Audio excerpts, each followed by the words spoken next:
This channel does not promote any violent, harmful, or illegal activities. All content provided by this channel is meant for an educational purpose only. Cancer Healer Center, a new beginning.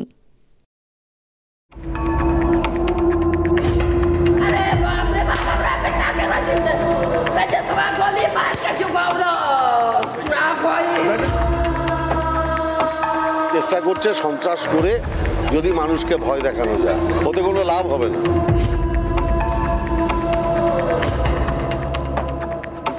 আমি তারপরে দেখলাম যে দিনকাল খারাপ, আমি বন্ধ করে উপরে চলে গেছি। রীতিনীতি যা যে এখানে বন্ধ করে উপরে যাওয়াই ভালো। একজন অফিসারকে সরিয়ে দিলে ব্যারাকপুর শিল্পাঞ্চলে শান্তি ফিরে আসবে তা না, টার্গেট কিলিং বন্ধ হয়ে যাবে তা না। সাধারণ মানুষের নিরাপত্তা দিতে ব্যর্থ পুলিশ।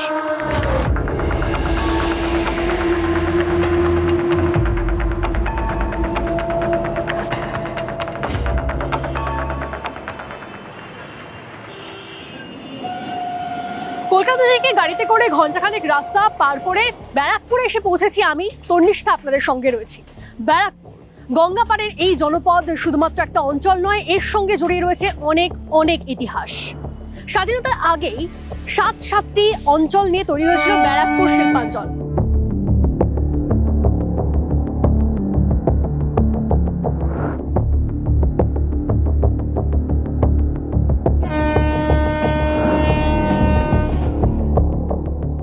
শিল্প কি এখন খুব একটা খবরের ফোকাসে আসে ব্যারাকপুর শিল্পাঞ্চলের?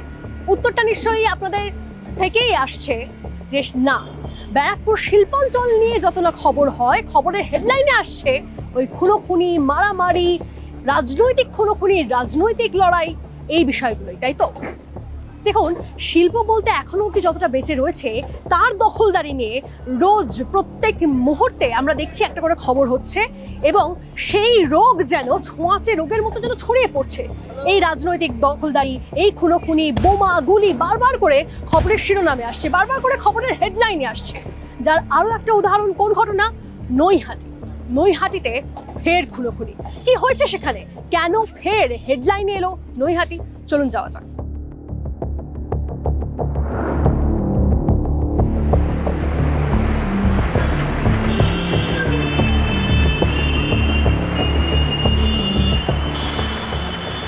বেশ কিছু বছর ধরে পাট পেপার শিল্পকে পেছনে ফেলে যে শিল্পে সরগরম হয়ে উঠছে এই এলাকা, তা হচ্ছে খুনোখুনি, গোলাগুলি, এবং তার সাম্প্রতিকতম নিদর্শন এই নৈহাটিতে। আচ্ছা, ঠিক কি ঘটনা ঘটলো? শিউরে ওঠার মতো কিছু ফুটেজও আমাদের কাছে আসছে। আজ নৈহাটির হটস্পটে এসে পৌঁছেছি। ঠিক আমার বাঁদিকে যেখানটায় ব্যারিকেড করা রয়েছে, একটা বাড়ি এখানে রয়েছে, লেখা কালাচাঁদ ভবন, 40 নম্বর গোয়ালপাড়া ঘাট। তার সামনেটা এভাবে ব্যারিকেড করা রয়েছে, কারণ এখানেই ঘটে গেছে একটা নৃশংস ঘটনা।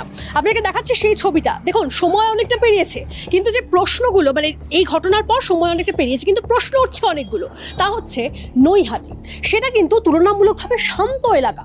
মানে ধরুন, ব্যারাকপুর শিল্পাঞ্চলে তো আমরা এরকম অনেক খবর পাই যেখানে বারবার করে দেখি আমরা বোমা উদ্ধার হচ্ছে, গুলি চলছে, খুন খারাপি হচ্ছে, কিন্তু নৈহাটি, সেখানে এই ধরনের ঘটনা খুব একটা ঘটে না বললেই চলে। কিন্তু এই ঘটনা কিন্তু সমস্ত যে আমরা কথা এতদিন ধরে জানতে পারতাম যে নৈহাটিতে এই ধরনের ঘটনা ঘটে না, বা নৈহাটিতে কখনো খুন খারাপি হয় না, তুলনামূলকভাবে শান্ত, সেটা কিন্তু এই ঘটনা বদলে দিচ্ছে।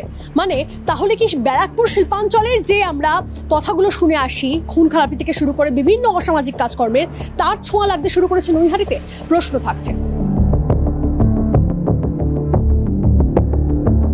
স্থানীয় সূত্রে জানা যাচ্ছে সন্তোষ যাদব নামে এক ব্যক্তিকে ঠিক এই জায়গায়, মানে ব্যারিকেড করা আছে যে জায়গায়, সেখানেই প্রথমে গুলি চালানো হয়, এবং তারপর আমাদের কাছে TV9 বাংলার হাতে একটা সিসিটিভি ফুটেজ এসেছে যেখানে দেখা যাচ্ছে ওই মালদার ঘটনা আপনাদের মনে পড়ছে, যেখানে আমরা TV9 বাংলা আপনাদেরকে দেখিয়েছিলাম কিভাবে থেতলে, ইট দিয়ে থেতলে কিভাবে নৃশংসভাবে হত্যা করা হয়েছিল এক ব্যক্তিকে। ঠিক সেই রকম ভয়ঙ্কর শিউরে ওঠার মতো ছবি, সিসিটিভি ফুটেজ এসেছে আমাদের কাছে, এবং সেখানেও ঠিক ওই ধরনের ঘটনা, নৃশংস ঘটনার যেন রেপুটেশন ঠিক এই এলাকায় ঘটে গিয়েছে। প্রথমে গুলি, তারপরে নাকি থেতলে খুন করা হয়েছে বলে এখন অবধি জানতে পারা যাচ্ছে। ব্যক্তির নাম সন্তোষ যাদব। এখানে একটা ঘটনা ঘটেছে, শুনেছেন আপনারা? ঠিক এই জায়গাটাতে থাকেন না এখানে? আচ্ছা, ঘটনা ঘটেছে দেখেছেন, শুনেছেন? কি হয়েছিল, মানে আপনার দোকান কি খোলা ছিল না বন্ধ? তখন দোকান খোলা ছিল যখন এই ঘটনা ঘটে? কি হয়েছিল দাদা? তখন আমি ছিলাম না, ছিল আমার ওয়াইফ ছিল। হ্যাঁ, কি শুনলেন? তখন ভেতরে ঢুকেছিল, আমি ফিরছিলাম মার্কেট থেকে, তখন সেদিন একটা মানে পড়ে আছে, একজন মানে একজন মৃত অবস্থায় একজন পড়ে রয়েছে, আর ধস্তাধস্তি হয়েছিল তার আগে, সেটা দেখেছিলেন কেউ? সেটা দেখেননি? না। এসে দেখলেন একজন মৃত অবস্থায় পড়ে রয়েছে। কে ওই ব্যক্তি, জানেন, চেনেন? চেনেন না। পরে কিছু শুনলেন? হ্যাঁ, পরে শুনলাম। হ্যাঁ, টিভিতে, আমাদের একটা টিভি চ্যানেল দেখলেন আপনারা পরে? কিন্তু এই ঘটনা কি মানে এখানে এরকম ভাবে প্রথমবার, নাকি আশেপাশে এরকম ধরনের ঘটনা ঘটে? প্রথম না? নৈহাটি এমনি এলাকা কেমন? নৈহাটি এলাকা এমনি ভালো। এমনি ভালো। এই ধরনের ঘটনা কতটা আতঙ্কিত আপনারা? সবাই একটু ভীত হয়ে আছে দিনের বেলা এরকম যদি হয়। কিন্তু এখানে তো আমি দেখছি এখানে সামনে টোটো স্ট্যান্ড রয়েছে, বেশ এলাকা, মানে টোটোগুলো কেউ ছিল না। কেউ ছিল না? কেন? এরা সব ভাড়া গেছিল। আচ্ছা, কিন্তু এমনিও তো অনেক গাড়ি ঘোড়া যাচ্ছে এখান দিয়ে। ভয়েস কেউ দাঁড়ায়নি সামনে, মানে পিস্তল ছিল না? ঘটনায় যথেষ্ট আতঙ্কিত তারা। কিন্তু এখান থেকে আপনারা দেখতে পাবেন একদম পেছনে আমার ওই স্পটটা রয়েছে, বেশি দূরে নয়, এখান থেকে কিন্তু কন্টিনিউয়াসলি গাড়ি ঘোড়া আসছে যাচ্ছে। মানে খুব যে নিরিবিলি এলাকা এটা কিন্তু একদমই নয়। এখন সময় বিকেল 4টে 4:30, মানে আমি যখন ঘটনাস্থলে পৌঁছেছি, কিন্তু এখানে কিন্তু কন্টিনিউয়াসলি গাড়ি ঘোড়া যাচ্ছে। তখন এমন একটা ঘটনা দিনে দুপুরে ঘটছে। আচ্ছা, এই প্রশ্নই বারবার করে এখান থেকে ঘুরে ফিরে আসছে, তাহলে কি দুষ্কৃতীদের মন থেকে কোথাও ওই ভয় ডর উড়ে যাচ্ছে? সেই জন্য প্রকাশ্য রাস্তায় এরকম দিনের আলোয় দুপুরবেলা, যেখানে প্রচুর লোকজন যাতায়াত করেন, সেরকম জায়গায় একেবারে মানে আগ্নেয়াস্ত্র নিয়ে তারা চড়াও হলেন কারোর ওপর। কেন? এই ঘটনা ঘটেছে, আপনারা দেখেছিলেন, শুনেছেন কিছু? আসছি, হ্যাঁ, একটু ভেতরে। হ্যাঁ, দেখিনি কিছু।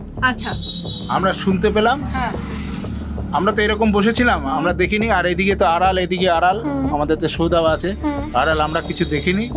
তবে শুনতে পেলাম যে ওখানে একটা কিছু হয়েছে, ধস্তাধস্তি হয়েছে কিছু একটা। না, এরকম আমরা শুনিনি। আচ্ছা, আমরা দেখিনি তো, আমরা দেখিনি। আমরা দেখেছি যে ওখানে একটা এরকম একটা ঘটনা ঘটেছে। আমি তারপরে দেখলাম যে দিনকাল খারাপ, আমি বন্ধ করে উপরে চলে গেছি। মানে ভয় একটা গ্রাস করছে আপনাদেরকে, এরকম একটা ঘটনা ঘটছে, আর দিনের আলোয় ঘটছে তো, পাশের দোকান থেকে শুনলাম। না, মানে যার রীতিনীতি যা, যে এখানে বন্ধ করে উপরে যাওয়াই ভালো। এটা কেন মনে হচ্ছে আপনাদের চুপচাপ থাকা ভালো, বা বন্ধ করে চলে যাওয়া ভালো? চলে যাওয়া ভালো। আমরা তো এরকম, আমাদের এখানে না ঘটুক, আমরা তো অনেক ঘটনা দেখছি, সেই দেখেই আমাদের একটা মনে হচ্ছে, এই আর কিছু না। এই ব্যক্তিকে চিনতেন, সন্তোষ যাদব? না, আমি দেখিনি কোনোদিন, জানিও না। এই ব্যাপারে কিছু আপনি শোনেননি, জানেন না? এই ব্যাপারে কিছু জানেন না? জানি। এটা এই এলাকা তো মোটামুটি আমি দেখছি অনেক গাড়ি ঘোড়া যায়, সেখানে এরকম ধরনের ঘটনা ঘটছে। কি বলবো, কোনোদিন এরকম হয়েছে আশেপাশে কিছু?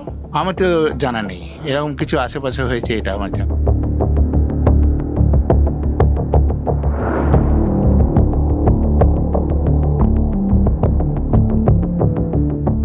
এদিকে এই ঘটনায় স্বাভাবিকভাবেই রাজনৈতিক চাপানো তো শুরু হয়েছে।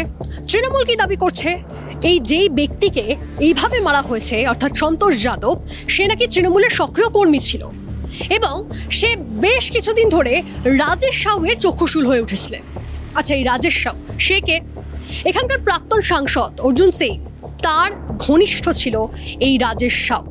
রাজেশ সাউয়ের সঙ্গে এই সন্তোষ যাদব, তার দ্বন্দ্ব নাকি কারোরই অজানা নয়। এবং এই সন্তোষ নামক ব্যক্তি, অর্থাৎ যাকে খুন করা হয়েছে এভাবে, সে নাকি বেশ কিছুদিন ধরে এলাকায় অসামাজিক কিছু কাজকর্মের প্রতিবাদ করছিলেন, এবং তাই জন্যই নাকি তাকে সরিয়ে দেওয়ার একটা চক্রান্ত করা হয়েছিল, এমনটাই দাবি করা হচ্ছে তৃণমূলের তরফ থেকে। আবার বিজেপির তরফ থেকে পাল্টা অন্য কথা বলা হচ্ছে। অর্জুন সিং যখন দেখছে মানুষের থেকে পুরো বিচ্ছিন্ন হয়ে গেছে, বাটপাড়া তো 2026-এ জিতবে না, ও দ্বারা কিংবা ওর ছেলে দ্বারা, তখন চেষ্টা করছে সন্ত্রাস করে যদি মানুষকে ভয় দেখানো যায়, ওতে কোনো লাভ হবে না। এদিকে বিজেপির কি দাবি? বিজেপির পাল্টা দাবি যে বছর দেড়েক আগে সন্তোষ নাকি ওই রাজেশের ওপর একসময় ওই হামলা চালিয়েছিল, এমনটাই দাবি করছে বিজেপি। আচ্ছা, এই দুজনের বিবাদটা কি নিয়ে? বিজেপির তরফ থেকে জানানো হচ্ছে যে দীর্ঘদিন ধরে নাকি জুট মিলের জমি এবং যন্ত্রাংশ অবৈধভাবে বিক্রি করা হচ্ছে, আর তা নিয়েই এই দুজনের দীর্ঘ সময় ধরে একটা দ্বন্দ্ব। নৈহাটির ঘটনা কোনো বিচ্ছিন্ন ঘটনা নয়। গত 1-1.5 মাসে পশ্চিমবঙ্গে ধারাবাহিকভাবে যা যা চলছে, তাতে পশ্চিমবঙ্গে একটি নৈরাজ্য চলছে বলেই আমাদের মনে হয়। যেখানে ঘটনাস্থল সেখান থেকে ওই 1 কিলোমিটার মতো একটু এগিয়ে এসেছি। কেন জানেন? কারণ ঘটনা ওখানেই শেষ নয়, তার রেশ করিয়েছে এই এলাকা অবধি। যেখানে আমি আছি সেখান থেকে ঠিক ডান দিকে ছবিটা দেখাই, দেখুন একটা বাড়ি যেখানে বিয়ে বাড়ি বা নিমন্ত্রণ অনুষ্ঠান এই সমস্তের জন্য ভাড়া দেওয়া হয়, সেই বাড়িটাকে রীতিমতো ভাঙচুর করা হয়েছে, কিছু অংশ তার পুড়িয়ে দেওয়া হয়েছে। একটা বাইকও দাঁড়িয়েছিল, আমি স্থানীয় সূত্রে জানতে পারলাম যে একটা বাইকও দাঁড়িয়েছিল, সেই বাইকটাকেও নাকি পুড়িয়ে দেওয়া হয়। কেন জানেন? ওই যে খুনের ঘটনা ঘটে গেছে সেই ঘটনার রেশ। কিন্তু হাস্যকর বিষয় কি জানেন? এটাও মেন রাস্তার ওপরে, একদম প্রকাশ্যে সবার সামনে জনবহুল এলাকায় এই ধরনের ঘটনা ঘটছে। এটাই বাস্তব ছবি।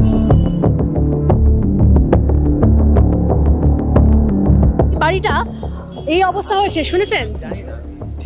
এখন দেখলেন এই পরিস্থিতি কেন কি হয়েছে কিচ্ছু জানেন?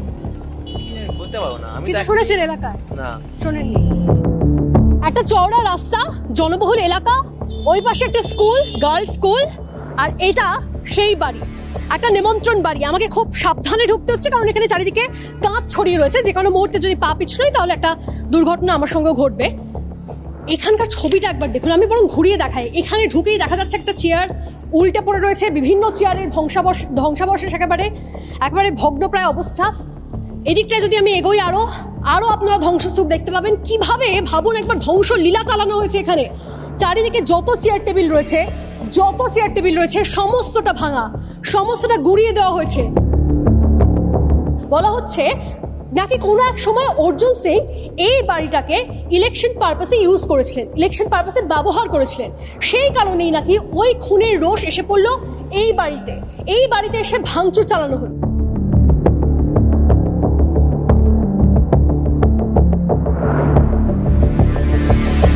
যে কথাটা ভেতরে আপনাদেরকে বলছিলাম, বাইরের ছবিটা দেখাবো। ওপর দিকেও দেখতে পাবেন আপনারা দেখলে কিভাবে প্রত্যেকটা জানলা ভেঙে চুড়ে দেওয়া হয়েছে।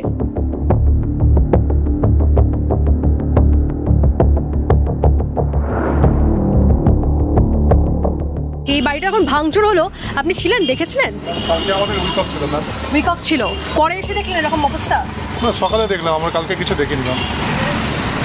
দাদা এখানে এই বিয়ে বাড়িটা এরকম ধ্বংস দেখেছেন আপনারা গতকাল? দেখেননি? না, তখন আসেননি? না, কালকে আমি ছিলাম না। ও ছিলেন? দোকান বন্ধ ছিল। আচ্ছা। বাড়িটা কি করে হলো দেখেছেন? বন্ধ ছিল। আপনার কি পুরো এলাকারই সবকিছু বন্ধ ছিল নাকি? যার কাছেই যাচ্ছি সবাই বলছে বন্ধ। পরে কিছু শুনেছেন তো নাকি? না, ওই বাড়িটা কি পারপাসে ইউজ হয় বলতে পারবো না, এখানে থাকি না। দাদা এই পাশে এরকম একটা ভাঙচুর হলো এই বাড়িটা, কালকে ছিলেন আপনারা? তখন ছিলেন না?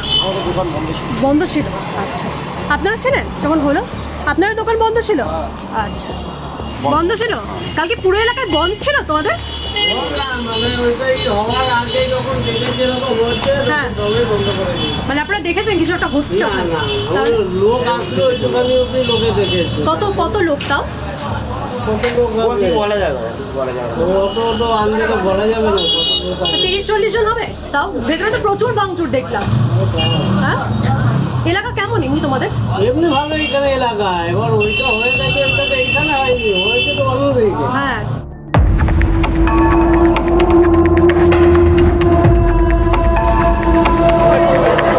কি হয়েছিল?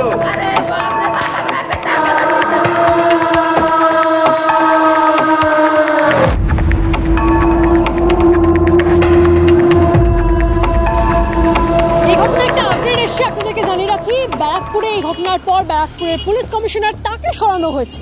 কিন্তু তারপরও পুলিশের ভূমিকা নিয়ে প্রশ্ন ওঠা কি এত সহজে থেমে যাবে? না বোধ হয়, তাই না? প্রশ্ন তো উঠতেই থাকবে। আর তার পাশাপাশি রাজনৈতিক ব্যক্তিত্বরা তারাও একে অপরের দিকে কাদা ছোড়াছুড়িতে ব্যস্ত। এখন আমাদের সাংসদ হয়ে যাওয়ার পর এখন এলাকা অনেক শান্ত, তাও কিছুটা উপদ্রুত যদি কোনো প্রবণতা থাকে সেগুলোর জন্য প্রশাসনিক রদবদল তো হতেই পারে। বিজেপি তো চায় যে আমাদের রাজ্যে একটা গন্ডগোল বহাল থাক, একটা গন্ডগোল জাজ্জল্যমান থাকুক। কোনো একজন অফিসারকে সরিয়ে দিলেই ব্যারাকপুর শিল্পাঞ্চলে শান্তি ফিরে আসবে তা না, টার্গেট কিলিং বন্ধ হয়ে যাবে তা না। সাধারণ মানুষের নিরাপত্তা দিতে ব্যর্থ পুলিশ দুষ্কৃতীদের নিরাপত্তা দিচ্ছে। আর যদি দুষ্কৃতী এবং তৃণমূলকে নিরাপত্তা দেয় পুলিশ, তাহলে পুলিশেরও নিরাপত্তা থাকে না। আরেকটা এগুলির সামনে বড়মার মন্দির, নৈহাটির বড়মার মন্দির, যা এখানে এই অঞ্চলে বিখ্যাত। কিন্তু এই সুনাম কি ধীরে ধীরে মুছে যাচ্ছে এই এলাকা থেকে? কারণ যে ঘটনা ঘটেছে সেই ঘটনা কি আরও কিছুটা ব্যাকস্টেপে ফেলে দিচ্ছে নৈহাটিকে? এই প্রশ্নই থাকছে আজকে হটস্পট। আপাতত এখানে শেষ করছি। অন্যান্য খবরের জন্য আপনাদের নজর থাক TV9 বাংলা।